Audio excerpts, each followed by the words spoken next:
part 2. Then we finish part 1. We'll see now part 1. Where's part 1? We'll see now part 1. Just for your refreshing, part 1. And the power flow, or we call it load flow. So in USA, they call it load flow or power flow. The same meaning. The load flow or power flow, same meaning.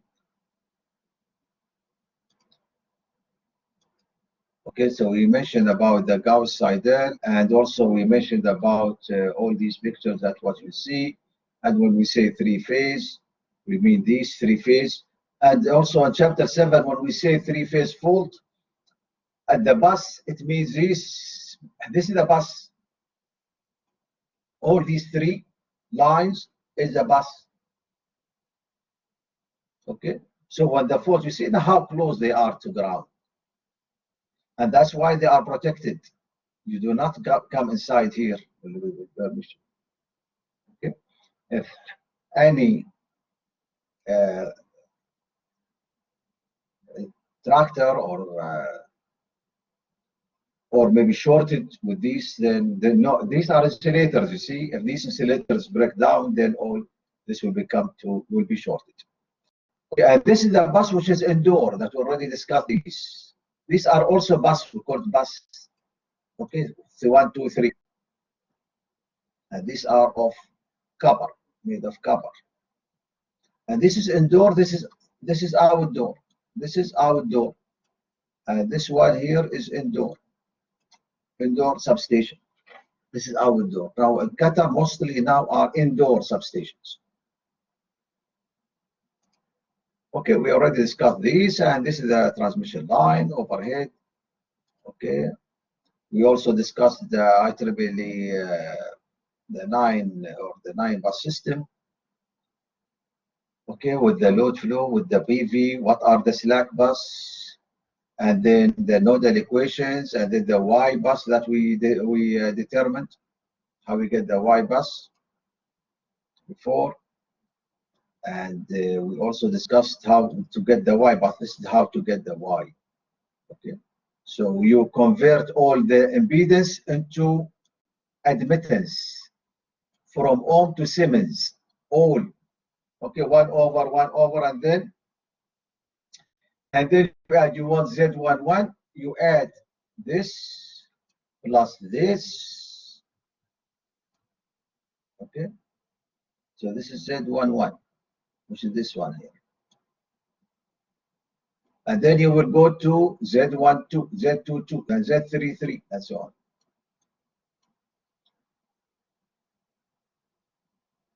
Okay. And then you will get this. This is Y bus. If you invert this one here, you will get Z bus. That's in chapter 7, Z bus.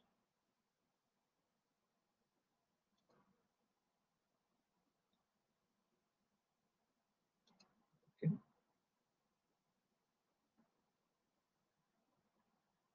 Okay, so this is 1, 2, 3, 4 bus. Determine the bus admittance matrix. So we know how to determine the bus admittance matrix. We already discussed these, how to determine them, and we mentioned we went to where to the Gauss-Seidel. So this is just determining the Y bus, and then we mentioned about the Gauss-Seidel.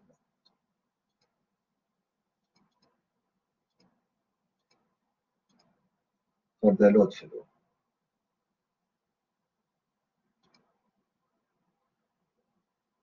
In the Gauss-Seidel, we give this to two examples, find X and Y.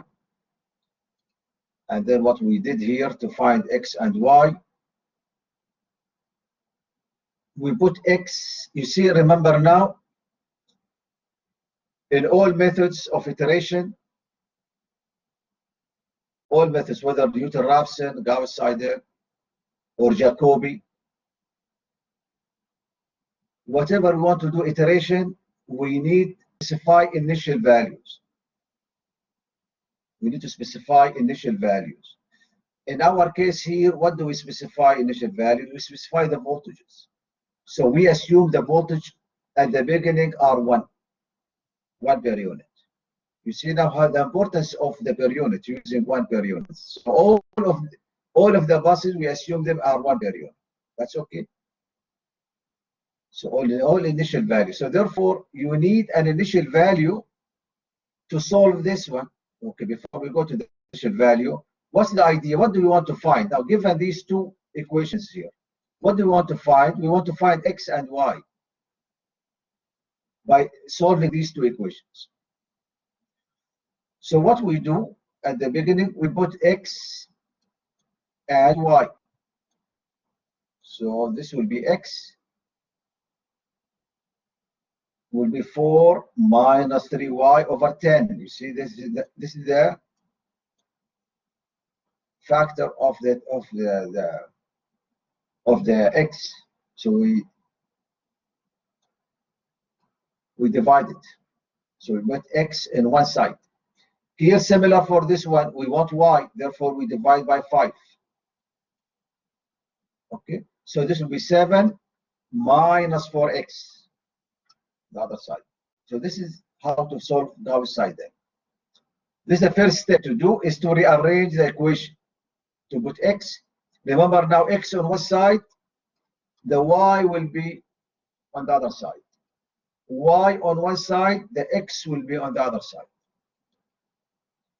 Now, the second step, after rearranging these two equations, we give the initial solution, the initial value.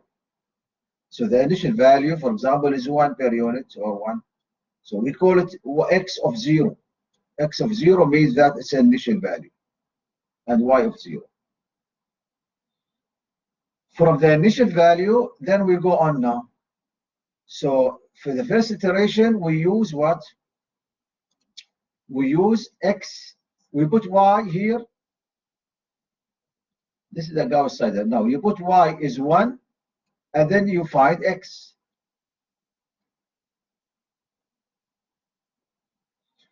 You put x 1, and you found y.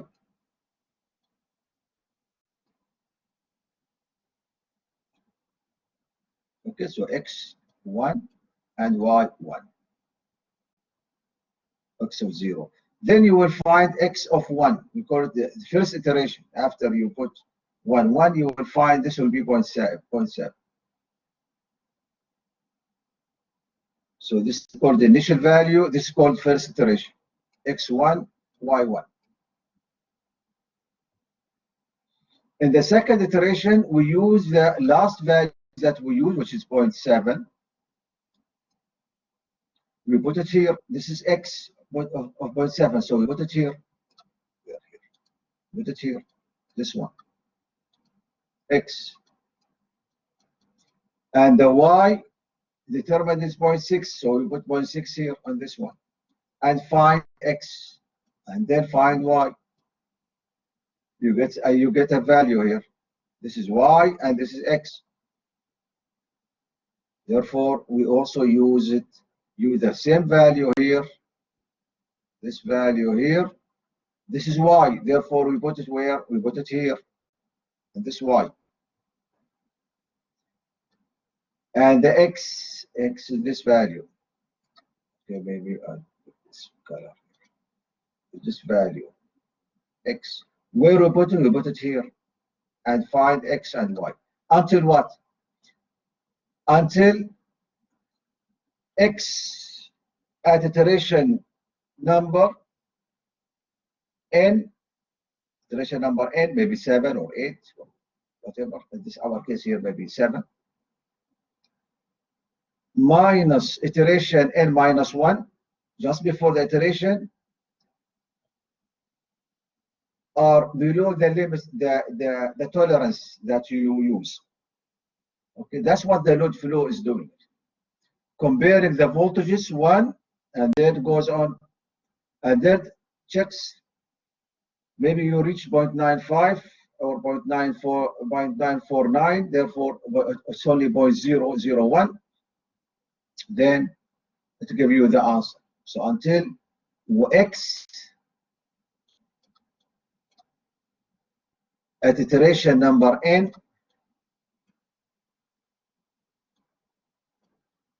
minus x at iteration number n minus 1, this is the previous iteration,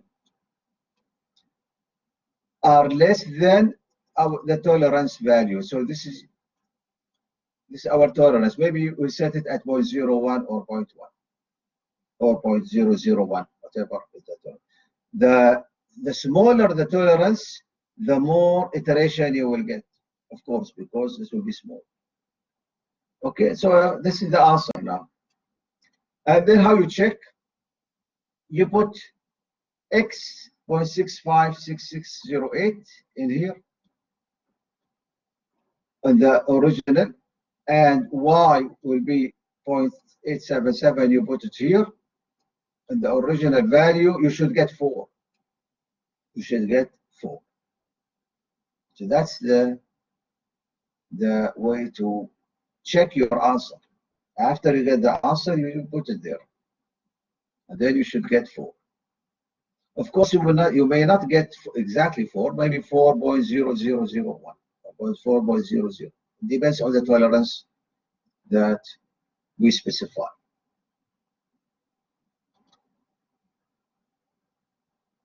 Okay, so this is similar to what we just mentioned about this one, and this is an example in your textbook, and this is how we solve it.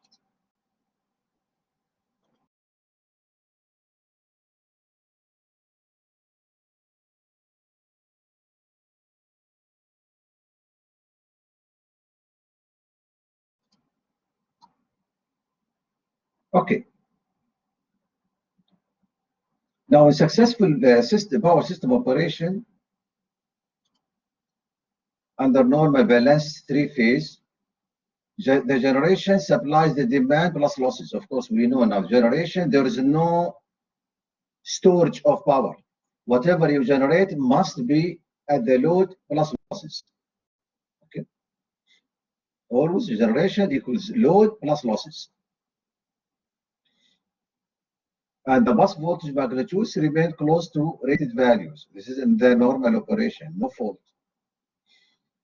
Generators operate within specified real and reactive power limits. That's what, now, by the way, when any design you do in your senior design project or any course, you must specify the constraints. What are your limits? No constraints means that you are not doing design. Design must have constraints. Okay. If you're designing a product, the price range will be a constraint. The time for a project will be a constraint. I'm not talking about your design now. The time constraint the time is a constraint. The price range is a constraint. The voltage level is a constraint. The manpower is a constraint. So many things. Okay, can be included in any design. So when you design in your senior design project, you must specify the constraints, and then you will need to show how you meet these limits, how you meet these constraints. It's not just by, you see, students lose marks in the senior design project because they talk about constraints, but they do not implement it on their, at the end, what do you get? Did you meet these constraints or not? How do you meet it? You will say maybe the voltage level are within 1.95 to 1.05, for example. Okay, so this meets the constant. The reacted power factor is above 0.87. So these are your constraints. So you need to reiterate again your constraint that after you design this, you made these constraints. Okay. Transmission lines and transformers are not overloaded, so which means that there must be a value, which is when we say 100 MVA of the transformer, there should be not overloaded, so maybe 50% or 70%, okay, of the specified value, of the rated value. Transmission lines and transformers. generators also have limits. So these are all constraints. So these are the constraints that we do in power flow. Okay.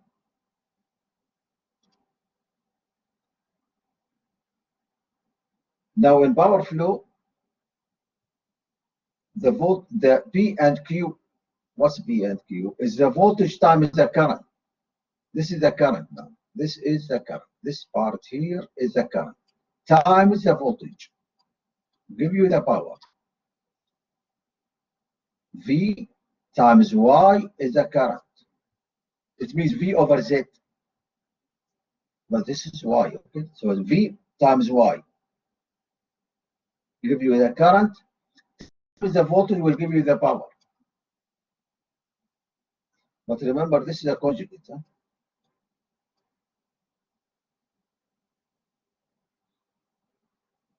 VI conjugate. All right. So then you can have it with this one. Now you separate the P and Q in the power flow. Again, in the power, VI cosine theta. That's what we use for when we write. So because these are power now, PK, therefore VK, which is V times I cosine theta. Now what are these cosine theta? This K is for the voltage, K for this voltage. This N here is for the voltage of bus number N. This theta Kn is the angle of the Y, okay, of the admittance. Similar for also the Q. Q is VI sine theta. Therefore, this is sine theta, and this is I, and this is V.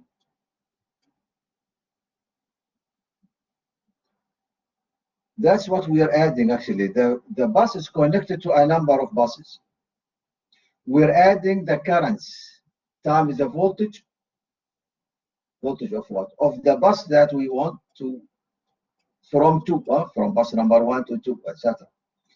And we want bus number K, so therefore this will be VK. This is Y12, therefore this will be V2. Okay. What we are doing here, we are adding the currents times the voltage. Okay, so this gives you VI sine theta. So this is V and this is the current. This is the current and this is V. What we're doing, just adding the reactive power, VI sine theta for everyone. Similar for the power. You need to know what are these angles. For what angle these? Delta K, again, for the voltage, angle of the voltage. These all are magnitude now. You put magnitude, you don't put the angle. The angles are already here.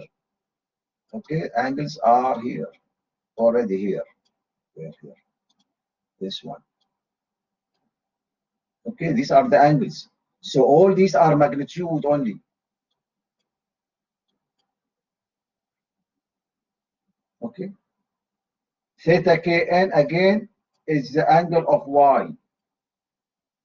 So Y is magnitude. Vn has delta N. And delta K is the angle of Vk, where we want to find the power at that bus, Vk. Okay.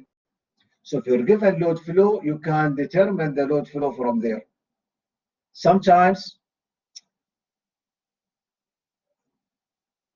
we give you the system there, and I want you to find the power at that bus. You will look at the diagram, if there's the diagram, and then you will, or the system, and then you will determine what are the Y from the system, Y11. So you can calculate PK for any from the system.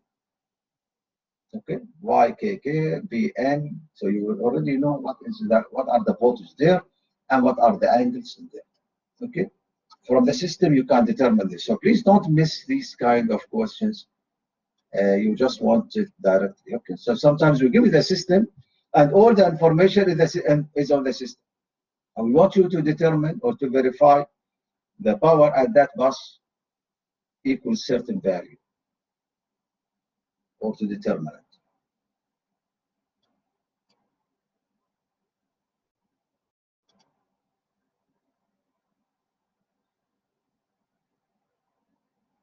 The Gauss-Seidel, we already discussed about the Gauss-Seidel, and we'll give you now just straightforward to an example of Gauss-Seidel. This is an example of Gauss-Seidel. Let me just add this one. Now this is a 3-bus system. 1, 2, 3. It has 2 generators and 1 load. So bus number 2 is a load bus. And bus number 3 is a PV bus. Bus number 1 is a slack bus. Transmission line are given. Transmission line between 2, 3 is given. Between 2 and 3. R2, R3. So these are the transmission lines of 2, 3. Okay, so they are all given.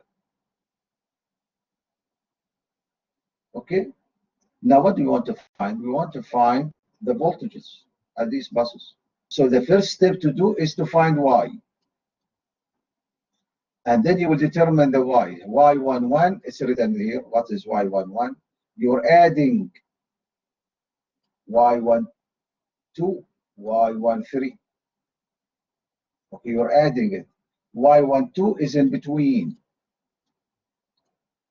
bus 1 and bus 2. And you put the negative here.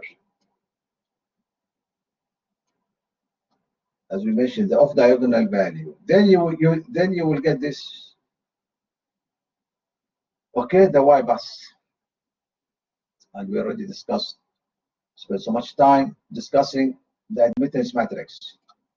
So you will determine the admittance matrix. Y bus. Remember now in load flow we don't invert. Don't be confused. Huh? In chapter 7 we invert this Y bus to get the Z bus. And then we find the fault currents. Here we use these now. Use it to calculate the voltages of the buses and the power. Okay, so the voltage at the bus K at iteration number I plus 1. This is iteration now, I plus 1.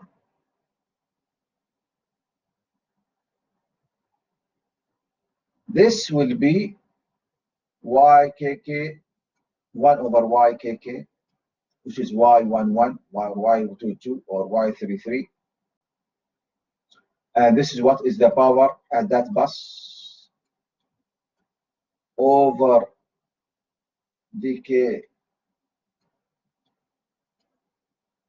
conjugate times. Now these are all currents. All these are currents. That's what you see here are all currents.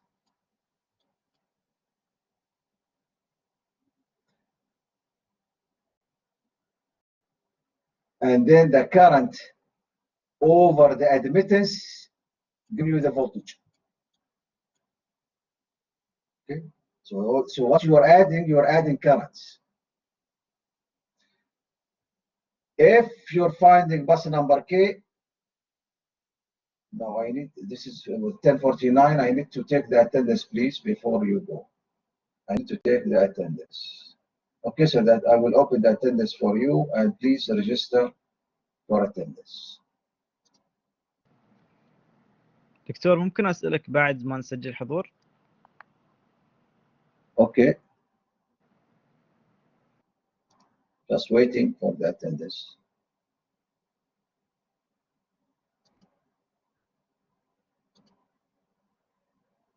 Stop recording.